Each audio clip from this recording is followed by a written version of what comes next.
C'était la CAN 2002 dans 2 villes, à savoir Malabo et Bata. Ouais. Mais pour cette CAN 2015, elle va se dérouler dans 4 villes. Malabo, Bata, Mongomo et Bébéi.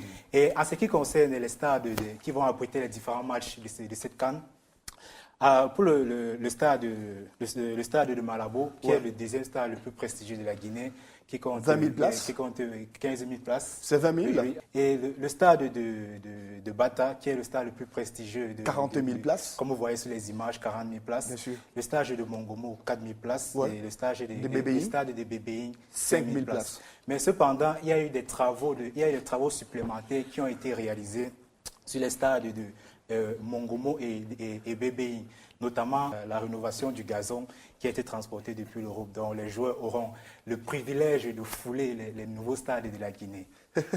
En ce qui concerne l'épidémie Ebola, nous savons que la Guinée est d'autant plus atteinte de cette maladie que la Sierra Leone et le Libéria. Alors, quelles dispositions sanitaires la Guinée a prises pour limiter les dégâts durant cette CAN? Oh, tu sais, je vois que toi aussi tu es inquiet. Mais rassure-toi, tu n'es pas le seul. C'est vrai que c'est l'inquiétude que chaque supporter a en allant en Guinée pour vivre cette CAN là-bas. Mais justement, ils ont cette doute-là en ce qui concerne les dispositions. Mais déjà, ce que je peux vous dire, c'est que la Guinée est en train de mettre le paquet pour le bon déroulement de la CAN sur ses terres et veille au strict respect des mesures de prévention qui ont été mises en place. Déjà, à l'aéroport de Malabo, les passagers se verront vérifier leur température. Et en plus de cela, il y aura un exercice de dépistage du virus Ebola au stade de Bata avant chaque match. Et également, les aéroports sont équipés des caméras thermiques et des équipements de désinfection. Mais en plus encore de cela, il y a un nouvel outil numérique qui a été mis en place en Guinée le 5 janvier dernier. En fait, c'est une application mobile et interactive nommée I Survived Ebola.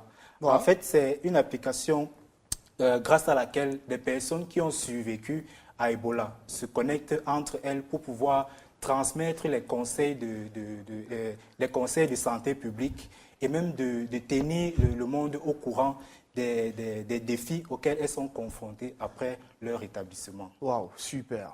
Alors, il faut dire que tout ça à Bessolo, la Coupe d'Afrique des Nations, c'est une histoire hyper folle. Et s'il faut la retracer sur le plan technologique, on va forcément dire que l'Afrique évolue dans ce domaine. Et quand on s'imagine que le Maroc a refusé l'organisation de la CAN, ah ben, ça, il fallait le faire. Chapeau à la Guinée équatoriale et le président Obiang-Nguema que nous saluons particulièrement.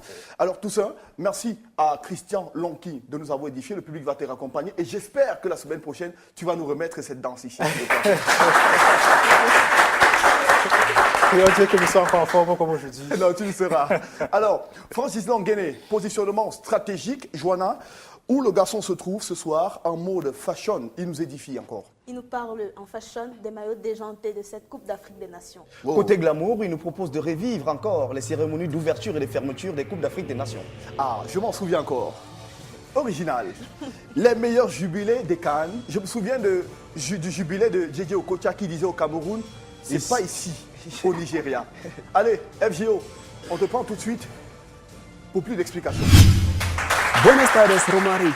Buenas tardes, África. Es importante para nosotros saber que estáis conectados para mirar esta crónica en Malabo, Mongomo y Bébéi, Bata. Sí, es una ocasión para vosotros de célébrer el fútbol africano. Et oui, vous l'avez sans doute compris, aujourd'hui, on célèbre la 30e édition de la Coupe d'Afrique des Nations et on va revenir sur l'histoire de cette compétition, mais de manière décalée et sous l'angle culturel, donc fashion. On parlera des maillots qui ont marqué l'histoire de cette compétition.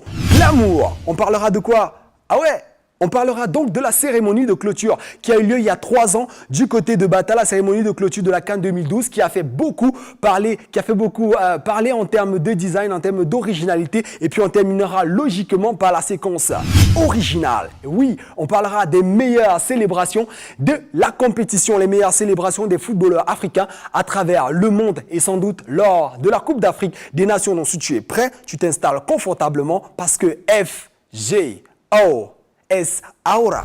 Au football, il faut marquer des buts, mais il faut également se faire remarquer. Et pour cela, il faut paraître fashion. Les maillots des équipes africaines l'ont montré à profusion. Voici 2 maillots qui ont remarquablement marqué l'histoire de la compétition. Commençons par les Black Stars du Ghana qui dans les années 80 ont fait preuve d'originalité avec ce tout premier maillot slim porté par une équipe africaine. Les rayures et l'étoile renvoyant aux couleurs de la Gold Coast.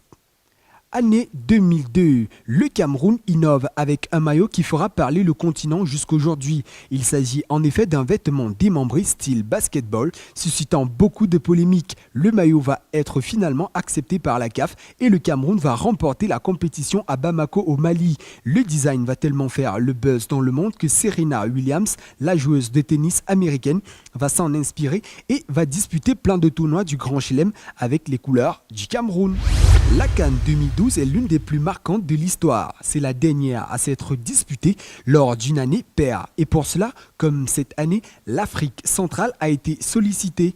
Avec une belle cérémonie à Malabo, la cérémonie de clôture au Gabon a marqué les esprits en termes de glamour, de bling-bling, de son et de couleurs. Organisée au tout nouveau stade de l'Alliance sino-gabonaise à Libreville, la cérémonie a vu la participation de milliers de bénévoles venus des 4 coins du pays pour former ces splendides tableaux représentant l'histoire, les hommes forts, la diversité naturelle,